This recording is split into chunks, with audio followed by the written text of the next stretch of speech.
90 సంవత్సరాలు నిండిన సందర్భంగా ఇక్కడ విద్యార్థుల సభ ఏర్పాటు చేయడం, దీనికి మమ్మల్ని అందరినీ కూడా ఆహ్వానించడం చాలా సంతోషకరం.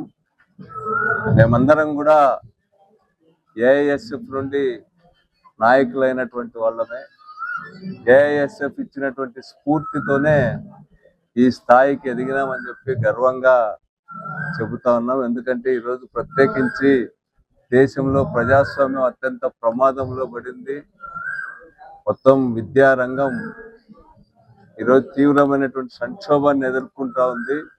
ఏ టీవీ చూసినా, ఏ ప్రచార సాధనం చూసినా కూడా దేశంలో జరుగుతున్నటువంటి విద్యార్థి ఆందోళనలే ఈరోజు కనిపిస్తూ ఉన్నాయి. లక్షలాది మంది విద్యార్థులు ఈరోజు రోడ్లలోకి వచ్చి ఢిల్లీ రాజధానిలో చుట్టుముట్టి మొత్తం భారతదేశ దృష్టి అంతా కూడా విద్యార్థుల వైపు చూసేటట్టు చేయగలిగినారు. ఇది చాలా అవసరం. భారతదేశంలో ప్రజాస్వామ్య పరిరక్షణకు విద్యార్థులు ప్రధానమైనటువంటి ఆధారంగా నిలబడాల్సినటువంటి అవసరం ఉంది. విద్యార్థులు చైతన్యవంతమై లక్షలాది మంది పాల్గొనడం ద్వారా మాత్రమే భారతదేశ ప్రజాస్వామ్యాన్ని మరింత స్ట్రెంగ్తన్ చేసుకోవడానికి వీలవుతుంది. అందుకనే ఈ రోజుల్లో వామపక్ష విద్యార్థి సంఘాలు ప్రత్యేకించి ఈ యొక్క ఎడ్యుకేషన్ ని డెమోక్రటైజ్ చేయడానికి, విద్యార్థుల్లో సంస్కరణలు తీసుకురావడానికి అనేక చారిత్రాత్మకమైనటువంటి త్యాగాలు చేసినటువంటి ఆర్గనైజేషన్స్ బలపడాల్సినటువంటి అవసరం ఉంది.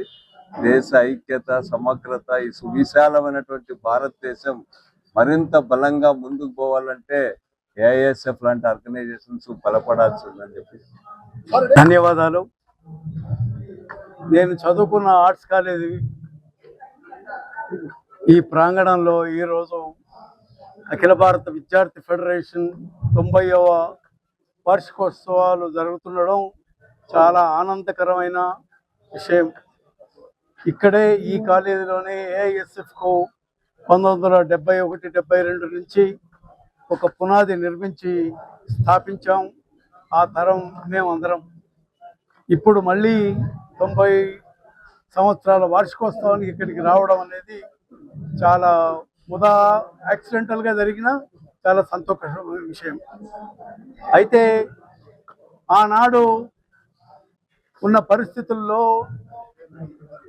విద్య ఒక వ్యాపార వస్తువు కాదు, విద్య అనేది అందరి హక్కు, ఒక ప్రాథమిక హక్కు అని పోరాటంతో ఏఐఎస్ఎఫ్ పోరాటం చేసింది.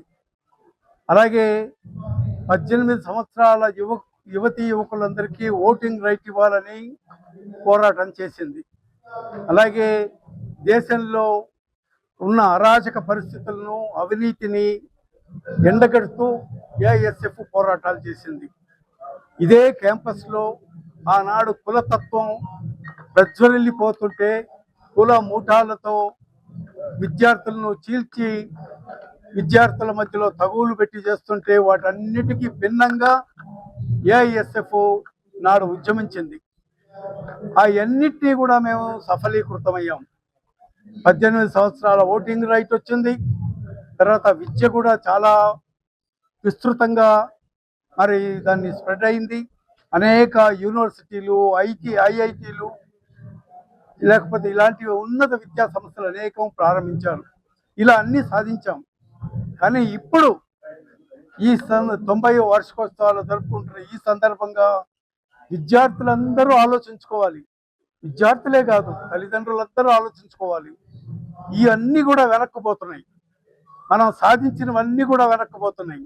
ఇప్పుడు ఓటింగ్ రైట్ లేకుండా చేయబోతున్నారు, లేకపోతే విద్యా సంస్థలన్నింటినీ ప్రైవేటీకరణ చేయబోతున్నారు.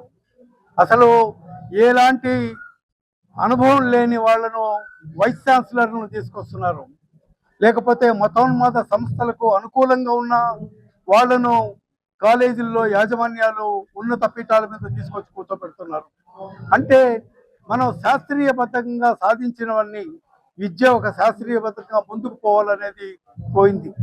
ముఖ్యంగా ఈనాడు విద్యకు బడ్జెట్లో కేవలం 2.3% మాత్రమే కేటాయిస్తున్నారు. ఇది వరకు ఈ ప్రభుత్వం, కేంద్ర ప్రభుత్వం వచ్చే ముందు అది 4.8% ఉండింది. ఆ 4.8% 6% పెంచాలని అందరూ కోరుతున్న దశలో ఈ ప్రభుత్వం వచ్చింది. వచ్చిన తర్వాత వీళ్ళు ఇప్పుడు దాన్ని 2.4% కుదించారు. అంటే విశ్వవిద్యాలయాల్లో ఎక్కడ రీసెర్చ్ జరగట్లేదు, లేకపోతే పిహెచ్డీలు ఇవ్వట్లేదు, లేకపోతే ఆ విద్యార్థి అంతా వెనక్కి వెళ్ళిపోతుంది. అందుకు ఈ పరిస్థితుల్లో గోమూత్రాన్ని ప్రమోట్ చేస్తున్నారు, లేతే ఆవు పేడను తినమని వైద్యానికి సలహా ఇస్తున్నారు. ఈ తరం వచ్చింది. అందుకు ఇప్పుడు ఏఐఎస్ఎఫ్ మీద చాలా అతిపెద్ద బాధ్యతలు ఉన్నాయి. అనంతపురం నగరం ఆర్ట్స్ కళాశాలలో all India students federation AISF 90 వసంతోత్సవాల సందర్భంగా గతంలో మేము పనిచేసిన ప్రస్తుత మాజీ లీడర్ల సమావేశం, ప్రజాస్వామ్యం పరిరక్షణ పైన సెమినార్ నిర్వహించడం సందర్భంగా ఇవాళ రావడం జరిగింది. ఇవాళ ముఖ్య ఉద్దేశంగా గతంలో ఇదే ఆర్ట్స్ కళాశాలలో నగరంలో, జిల్లాలో, రాష్ట్ర స్థాయిలో ఏఐఎస్ఎఫ్ లో వివిధ హోదాల్లో నేను పనిచేయడం జరిగింది. ఒక ఏఐఎస్ఎఫ్ మాజీ నాయకులుగా ఇక్కడ రావడం చాలా ఆనందంగా ఉంది. ఈ యొక్క దేశం కోసం అవిశ్రాంతంగా 90 సంవత్సరాల పాటు విద్యార్థి సమస్యల కోసం, విద్యార్థుల ఉద్యమాల కోసం విద్యార్థి ఉద్యమాన్ని నిర్వహించడం అంత ఆషామాషి కాదు. తరాలు మారినా కూడా విద్యార్థి చరిత్రను తిలకరాసినటువంటి చరిత్ర, ఈ దేశ స్థితిగతులు మార్చినటువంటి చరిత్ర ఒక ఏఐఎస్ఎఫ్ కే ఉంది.